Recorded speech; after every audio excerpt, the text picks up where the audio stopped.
Merci, Monsieur le Président, Messieurs les assesseurs.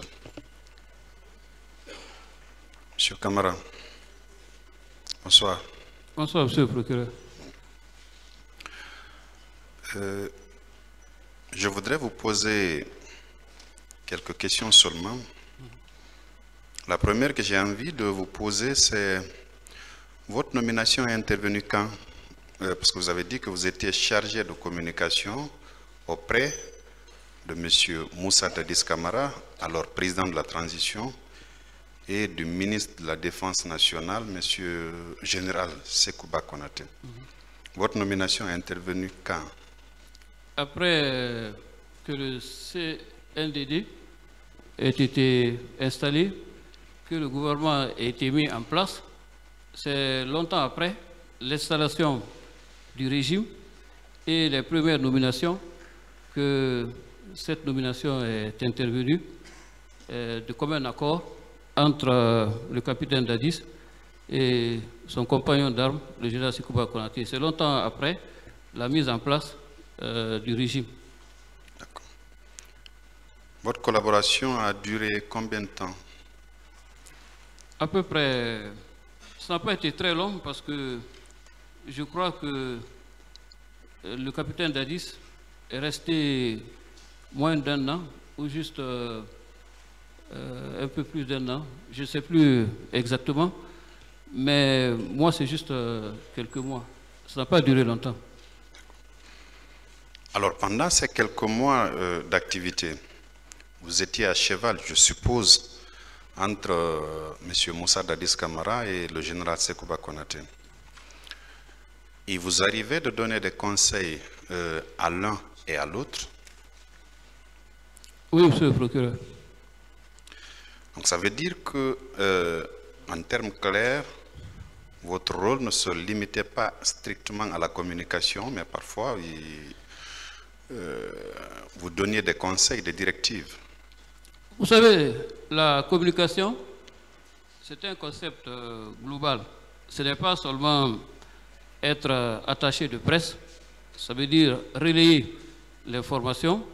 Ça peut être aussi de donner l'état de l'opinion à celui qui vous a mandaté pour s'occuper de sa communication, de manière à orienter son choix et à motiver ses décisions. C'est pourquoi c'est de la communication, vous voyez, des sondages d'opinion. Ici, ce n'est pas un sondage d'opinion, mais puisque nous sommes en contact plus souvent avec la réalité que les chefs d'État qui sont à un niveau très élevé de la fonction d'État, nous partageons la perception que la population pourrait avoir de leur action, de leur œuvre, pour que, s'ils le souhaitent, ils en tiennent compte dans la façon de faire et de décider. Donc, indirectement, on est impliqué à donner des conseils à partir du moment où on est proche de l'opinion et on sait à peu près quelles sont les grandes tendances au sein des populations. En termes clairs, puisque tous les deux, M. Moussa Dadis Camara et le général Sekouba Konaté étaient des militaires, ils exerçaient parfois des fonctions politiques. Et vous, vous êtes un civil. Est-ce qu'il vous arrivait de donner des conseils à connotation purement politique? Je viens d'en donner l'exemple en disant, par exemple, que j'avais convaincu le capitaine Moussa Dadis de former un gouvernement d'union nationale et qu'il était d'accord. Ça, c'était un conseil à connotation politique. Et justement parce que je donnais des conseils chaque fois que j'en avais l'occasion, où il me le permettait, c'est pour cette raison que le général Sekouba Konaté, que je ne connaissais pas avant la mise en place du CNDD, lorsqu'il lui a été donné de conduire la seconde phase de la transition, ayant pris le temps de me connaître et de discuter avec moi, m'a fait confiance pour faire de moi son homme de confiance dans la deuxième phase de la transition. C'est le résultat des conseils que je donnais. Parlant des événements du 28 septembre, des douloureux événements du 28 septembre 2009, vous avez assisté l'échange entre M. Moussa Dadis Camara et le président de l'UFR, M. Sidya Touré. C'est par votre téléphone que cette communication a bien eu lieu. Quel était le ton employé par M. Moussa Dadis Camara ce jour? Le temps de la négociation et de la recherche d'un compromis avec un interlocuteur qui avait une position différente de celle qu'il avait souhaité qu'il ait. Donc c'était sur le ton de la courtoisie. Et comme je vous l'ai dit, c'est lui-même qui m'a demandé d'appeler le président de l'UFR. Cela suppose qu'il y avait une relation de confiance et d'estime. Et donc, si tel est le cas, on peut l'imaginer, on ne peut pas commencer la discussion avec un interlocuteur privilégié avec lequel on a des relations de courtoisie et de confiance sur un ton combinatoire. Alors, visiblement, c'est... Excusez-moi. M. Sidya Touré a dû dire au président, M. Moussa Dadis Camara, qu'il se faisait tard, qu'il ne pouvait pas joindre les autres organisateurs pour leur faire part d'un quelconque report. Après, est-ce que M. Moussa Dadis Camara n'a pas eu un langage colérique pour dire à M. Touré qu'au cas où la manifestation aurait lieu, qu'il engageait son anti-responsabilité ou les organisateurs engageraient leur anti-responsabilité? Est-ce que vous n'avez pas entendu le président, M. Moussa Dadis Camara, dire ça? Vous savez, M. le procureur, on n'a pas été, je le réitère encore, au bout de la discussion. C'est s'il y avait une conclusion à la discussion qui ne satisfaisait pas le capitaine, qu'il aurait pu avoir une réaction ou une autre. Mais j'ai appelé une première fois. La ligne s'est coupée. J'ai rappelé une seconde fois. La ligne s'est coupée. Et après, quand on voit un téléphone qui est éteint, on le sait tout de suite. Par la suite, le téléphone était éteint. Justement, ma conclusion aujourd'hui avec le recul et le temps, c'est que le président de l'UFR ne voulait certainement pas dire non au président Dadis, embarrassé de lui donner une telle réponse. Donc il a décidé de faire le vide. Et à partir de là, aucune réaction ne pourrait suivre du moment qu'on n'a pas su quelle était sa position définitive, même si dans la discussion, il a exprimé un point de vue. Quand M. Moussa Dadis Camara vous a envoyé vous chercher, il a envoyé M. Issa Camara, vous avez dit, vous cherchez. Quand vous êtes venu au camp Alpha Diallo,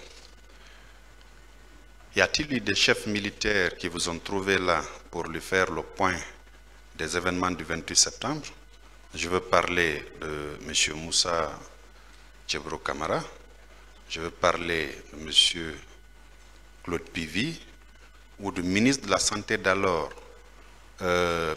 Abdoulaye Chérif Diaby. Aucun d'eux ne vous a trouvé là pour faire le point de la situation de ce qu'ils ont entendu dire ou de ce qu'ils ont vécu pour les uns au stade du 28 septembre?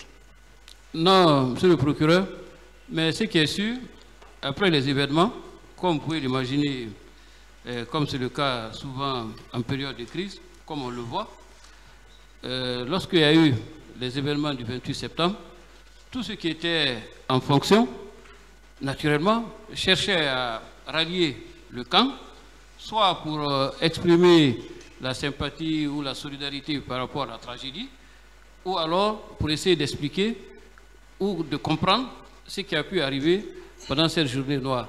C'est tout à fait normal, même si je n'ai pas vu quelqu'un en particulier, que lorsqu'il y a une crise, que tout le monde converge vers le siège du pouvoir et le chef-lieu de décision, si on peut dire comme ça, pour savoir quelle est la situation qui prévaut.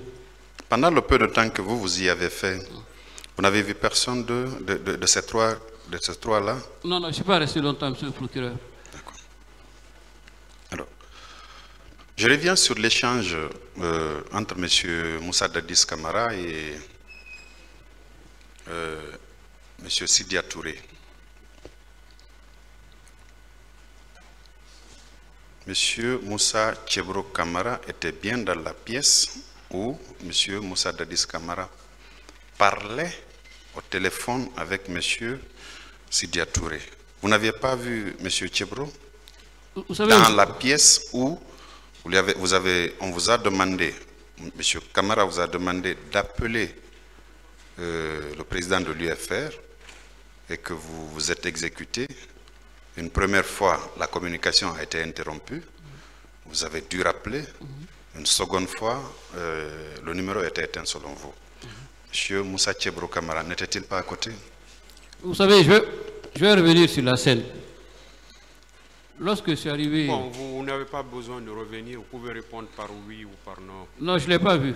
En fait, je voulais lui expliquer dans quelle posture... Vous l'avez expliqué plusieurs fois. D'accord. Je termine par votre démission qui est intervenue le 2 novembre 2009. Je voulais savoir si c'était un acte de désapprobation par rapport à tout ce qui s'est fait ou c'était pour la conscience et la mémoire collective de la République que vous avez rendu votre démission pour dire que vous ne vous associez pas à toute cette tragédie qui a eu lieu au stade du 28 septembre, le même 28 septembre. Deuxièmement, et que vous étiez impuissant de donner une quelconque réponse à ce qui était arrivé. Et donc, pour vous, la meilleure façon était de rendre le tablier pour ne pas qu'on vous associe à tout cela. Merci, monsieur le procureur. Je vais expliquer exactement les raisons de ma démission dans les termes que vous venez d'évoquer. Je pourrais vous en donner une copie. Merci, monsieur le président. Merci, messieurs les assesseurs. Le parquet en a fini.